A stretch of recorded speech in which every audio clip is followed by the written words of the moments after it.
I smashed the spelling bee and I smashed the crossword. I'm so proud of myself for doing the most basic of tasks. But you know, sometimes you've got to be your own cheerleader in this world. Alright, let's see why Anthony Albanese is facing major diplomatic tests in China. 13 hours ago, it's our favourite drunk and unprofessional dude, Carl Stefanovic. Diplomatic test in China after refusing to answer what role Australia would play in a war over Taiwan. For more, we are joined now by national security expert Michael Shoebridge in Canberra. Michael, good morning to you. The PM is really walking a tightrope at the moment, isn't he? Yes, Sarah, and the fact this issue over Taiwan has come up shows there's a level of doubt and concern in Washington about our alliance. It's interesting because I guess he's trying to keep both sides happy, right? But at the same time, it's as though he's keeping neither happy. Well, yes, you know, I understand, and the Americans would too, that no ally is going to be able to give a cast-iron future guarantee about participating in a future conflict, one that we hope doesn't happen. But America will be surprised the Prime Minister can't bring himself to say something like, deterring conflict over Taiwan's important. That's why Australia is involved in sensible collective defence planning with our partners and allies. He's making an absolute meal of something that's pretty simple. You know, they're coming out with terms. Yes, balancing two superpowers' interests is super straightforward. Yeah, geopolitics is super simple, guys. Geopolitics is super simple.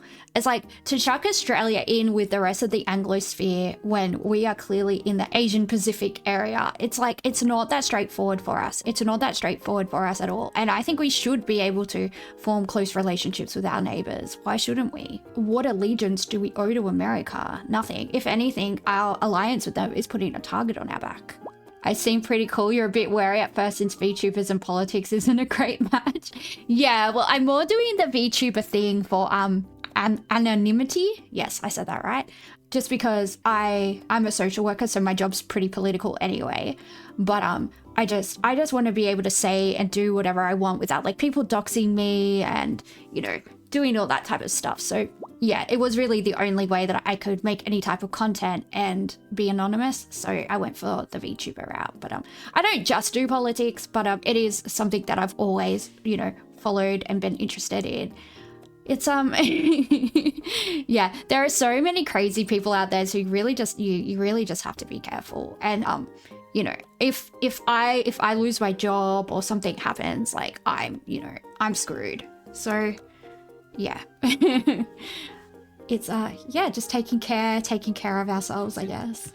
You know, they're coming out with terms like we can be strategically ambiguous in relation to assets, but I get the feeling the US is saying, if we build it, you will come. Yes, well, look, there's 30,000 troops, you know, mainly American with Australian and other partners like Japan and South Korea exercising out of Australian bases right now to deter conflict and to deter China from conflict. So this ambiguity we're getting from the Prime Minister doesn't really sound like ambiguity. It sounds like he's wanting to run a million miles away from collective defence. It's interesting, Mike. I mean, we were talking about this last week, Carl and I, about if the US is involved in conflict in a region, you would assume that Australia would also then become involved, right? I mean, isn't that just the basic principle of our military alliance with the US? Aren't we drawn in regardless? Well, I think our whole defence strategy is... That's 100% correct, Delta. Our closest geographical neighbour is Indonesia. And Indonesia is the largest Muslim country in the world as well. So it just really goes to show like just how different Australia is to the rest of the Anglosphere, right? Because England has the Church of England and the head of state is King Charles at the moment. Whoever the monarch is the head of the Church of England. So their state religion is intrinsically linked, right? And obviously he's our head of state too, technically, because we're a constitutional democracy. But, you know, Australia is a very multicultural country, and I know the UK's become multicultural very, very recently. They don't seem to be handling it as well as we do. But like, I know America's supposed to have separation of church and state, but it almost seems like a theocracy over there, especially with the way like they talk about a lot of politicians, especially on the Republican side of the aisle, seem to talk about like, especially Israel, as if it's like godly divine, it's in the Bible, all this stuff, which is not. Like, I've read the Bible. I grew up Catholic, like I read the Bible. It's nothing in there tells me that I have to defend the Jewish state of Israel. Nothing in there at all. In fact, Jesus said some stuff to the country in the New Testament. But yeah, it's just really interesting because I just think Australia's views on Islam and obviously Asia are different and also need to be different. I grew up in Western Sydney, so growing up, the majority of my friends, obviously a lot of Asian people in Sydney, very huge Asian population. It's very, very different for us in Australia. We have a very different culture. I know because we speak English and this, that, and the other, people like to lump us in with, Canada and the UK and with America, but I just don't see it. Same with the outer suburbs of Melbourne. Yeah, Melbourne. Well, I live in Melbourne now, but I didn't grow up here. But I have moved here in the last sort of few years. There's definitely like Roxy and places like that where I've been to try and find a good kebab. I did notice it felt like very Western Sydney-ish out there. I was like, oh yeah, this feels like home to me. I don't know. I feel like we get chucked in with just because of like our colonial history, obviously not including Indigenous history, but including, after 1788 history, that British influence and yada, yada, yada. But I think we're so far removed from that now as a modern culture. Like, I don't think that's been applicable for even the last 50, 60 years. I think we really just are very, very different to the rest of the countries that we're always being lumped in with, and we're always, being expected. Because people always act surprised when Australians don't behave the way that Americans or the British or Canadians expect us to. And it's I don't know where you got these preconceived notions from. The voice referendum really shined a light that you feel like Australia is still pretty immature. I think that was a failing on information and propaganda. I really feel like there was a lot of misinformation floating around. People were scared. People thought they were being tricked into voting something, for something else. Obviously, I don't want to say there's a lot of racists in Australia because I think they're the minority, but I think they're a really vocal minority, unfortunately. But I don't think most Australians, if you actually sit them down and talk to them, they hate people based purely on a racial or ethnic basis. But I think especially since social media and stuff's become, for some people, even the main way that they communicate with other people. I think a lot of people have found themselves in echo chambers, right? So say if you have certain beliefs and you find other people that have those beliefs, and then you only talk to those people and you're not out talking to normal people, you kind of get this very skewed view of the world. And I think that's another thing too, people will only read one news source. So say if they're only reading Sky News or they're only reading The Guardian, those are two, very sort of ideologically opposed media sources. And then, you just kind of get stuck. You just kind of get stuck in a place of being radicalized one way or the other. And it just sucks. I don't know how as a society we'll deal with that in the future, but I mean, hopefully there are some ways to combat that. But I like to see people talking to each other and having more conversations. I definitely think there's a place, for constitutional recognition at some stage, and I think it should be First Nations led. Look, in the profession that I work in, social work, social workers were the people that, implemented the policies that resulted in the stolen generation, right? But at the time, how can I word this? They thought that that was some type of altruistic act, right? They thought that they were acting in the best interests of Indigenous children, and obviously it was awful, and obviously it resulted in, catastrophic intergenerational trauma for everybody involved. That is really, really horrible.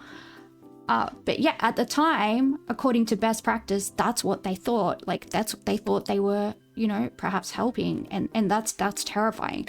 And that's why, in social work now, you only really work with Indigenous First Nations communities if you are First Nations or Torres Strait Islander or Aboriginal. So we kind of, I think, that's a way to go about it. Yeah, I don't even know if non-Indigenous people should be voting on it, honestly. I know for constitutional change, you have to have a referendum and that's how it works. But I would honestly like to see just Indigenous people vote on it themselves.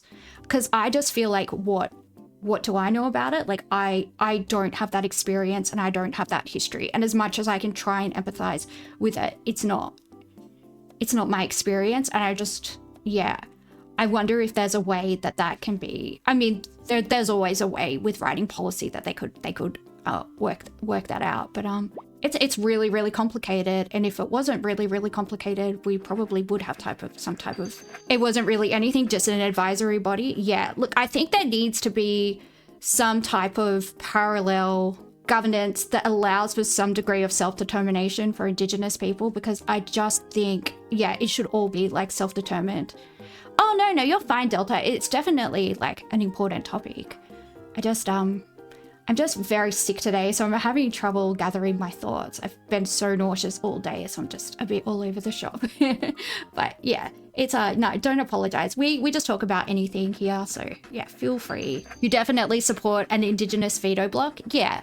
I just don't feel comfortable as a non-Indigenous person, like having any type of say in their policy or their future. I feel like it should be up to them, because I just feel like historically, we've always effed it up, right? We've always made mistakes. And I just don't, yeah, I just feel like that should be something that they can, you know, what's the words I'm looking for? I'm not very articulate today. Maybe with similar joint seeding runoff to a double rejection. Yeah, I mean, that could be feasible. Anyway, back to Albo and China. Defense strategy is we don't fight alone. We work with partners and allies to prevent wars, but we'll fight together if a war happens. That's the whole strategy. And again, that's why so many American and other forces are using Australian bases to practice right now. So why is the PM trying to distance himself from that position then? That's bewildering. Well, I think he's on this very long visit to China, and he's congratulating himself about what he calls stabilising the relationship. He knows in the security... I know, but we like to pay Karl Stefanovic out. He's definitely an example of failing up in the world. Like, the guy literally turns up to work drunk. He's in the papers for getting into punch-ons with Michael Clark in parks, things like this. And like anyone else, right? Our careers would be over. We would be fired. We wouldn't be able to pay our rent. We would be, you know, up shit creek. But Karl Stefanovic just keeps on failing up. And yeah, like it's a running joke on here how much I pay out Karl Stefanovic. It's kind of like my hobby. But this was one of the few segments I could find that was like more than a minute. So yeah, look, Karl Stefanovic is a study in just dumb luck. Like, why is he held up as like some bastion of journalistic integrity? Well, he's not. That's the issue. He's he gets all these plush gigs. He gets paid an insane amount of money too, like an insane amount of money. And yeah, just the professionalism or lack thereof is really an astounding thing to behold. The security field, it's anything but stable. But he can't bring himself to say something simple. It's so bizarre. I mean, there was no confirmation. It's not bizarre. He doesn't want to offend China before he goes to China. Like, I'm sorry, I didn't study international relations, but even just diplomacy that you have interpersonally, you know not to offend people before you go to their house, right? Or you know not to offend, you know, half of your wedding guests the day before your wedding. It's not rocket science. It's not brain surgery. I mean, there was no confirmation either about Pine Gap and whether or not we were used in a capacity for the strike on Iran. I get that. I get the complexities of all that and the need to keep that secret. But we're in it deep with the US, and no one else is coming to save us. Well, exactly, and that is a physical and technological fact, but it's also the best way to ensure Australia's and the region's security. Oh, his brother that works for Sky News, right? When that kid won the barramundi, the what was it, $1 million barra or whatever, and then he like dug into his past. Yeah, that was so awful, and that was so overtly racist. That was so like obviously some type of extreme prejudice against like Indigenous kids. Oh, an Indigenous kid won. Well, I wonder what skeletons he's got in his closet. But apparently like he was cool with the guy that he used to work for, and he'd already apologized and all of this stuff, and his old employer didn't have a problem with him and even came out and defended him and was like, yeah, he's a good kid. Like, all kids make mistakes, right? All kids do stupid stuff. It's called growing and learning. What does that have to do with your heritage? It's got nothing to do with anything. But yeah, look, obviously some people just are gross and just have gross ideas about certain groups of people, and it's disgusting, but unfortunately it's the world that we live in. Is he making sure of that though, the national security part of the deal? Well, this is the question and this is the challenge that he faces. AUKUS is such an important agreement for our regional security, for our national security. The ANZUS Treaty has served us well for many, many decades, so we need to continue to strengthen our partnerships with the US. They are an important strategic ally, there is no doubt about that, and continuing to make sure... He just spoke about ANZUS, but where's New Zealand in AUKUS, huh? How come they get to run away? How come they don't have to be stuck in this? Like, it's so unfair. New Zealand just get to walk away and we don't. We have to stay in this toxic relationship. Yuck. To make sure AUKUS moves forward. Pillar 1 with the submarines, but also Pillar 2 with AI, cybersonics, hyper. It's such an important area. We need to strengthen that relationship, and that's where... New Zealand has a law that prevents nuclear ships from docking in their ports. Oh, that's interesting. I didn't know that. But, yeah, they used to be obviously a part of the ANZUS Treaty, which was the treaty that Australia was signatory? Can I speak English? No, I can't. Before AUKUS, and it's just unfair that they just get to walk away, not have to worry about it. Goes back to the 70s. It's why they left ANZUS. Oh, okay. I thought they were just, being opportunistic and sneaky. I'm like, why can't we sneak away too? Relationship, and that's where a face-to-face meeting with President Trump is so important, and it's disappointing that the Prime Minister hasn't achieved that yet, and he needs to get there as soon as he can. Seems like we're no closer to it either. Pete, does backing America in war, I mean, it comes part and parcel with our alliance, doesn't it? Well, Sarah, you did ask Aaron how he's doing. I think he's doing terribly because he's only keeping one superpower happy. What's this? Sarah, his 4th meeting with Xi Jinping, and how many has he had with Donald Trump? He's yet to secure a face-to-face meeting with the US President, and the US President has every right to question Australia's alliance this morning because this is, again, the 4th meeting with China, still yet to secure one with the US. He is still refusing to meet the 3.5% demand of military spend on GDP, and so the US has every right to now question Anthony Albanese and his alliances to I'm sorry, I seem to remember a scheduled meeting that Trump ran away from because he had to go bomb Iran for Israel. I seem to remember they were supposed to be meeting at a certain summit in Canada. I don't know. Maybe Xi Jinping makes time for Albo. Did you ever think about that? But yeah, good on Albo for at least pushing back against it a little bit. Doesn't matter, everyone straight up lies now. Oh, everybody's been straight up lying forever, Delta. It's just that we're more aware of it now. There used to be, only a few avenues to get our propaganda used to be a lot more curated. Let's just say that, we only really had television and newspapers, and now we have many different sources, and people can, film things and record things themselves. And this is like one of the only reasons why like real narratives or alternative narratives are able to get out there, because people can just pull out their phones when something's happening, or, people that maybe are privy to different information can disseminate that online, whereas like before they couldn't. But yeah, that's the only reason why we're kind of aware now that like we're being lied to. But this is something that's been happening for a really, really long time. And his alliances to which country? And again, you've got also Kevin Rudd, who is the representative in Washington that once called Donald Trump a traitor to the West. I mean, the PM is in China. The US wants AUKUS subs to be available potentially against China. You can almost see Taiwan from Cape York on a good day. How concerned are you about that relationship? Oh, deeply concerning, and look, it's not my place. Did Karl Stefanovic just have a, what's her name? The I can see Russia from my house lady, Sarah Palin. Did he just have a Sarah Palin moment? He said, I can see Taiwan from Cape York. I mean, isn't he from Townsville or Cairns or something? Maybe that's what he thinks. I think that's like the Whit Sundays. That might be PNG that you can see, Karl. I'm not sure. Maybe go. It's probably one of the Torres Strait Islands. Maybe go get your head checked by a doctor.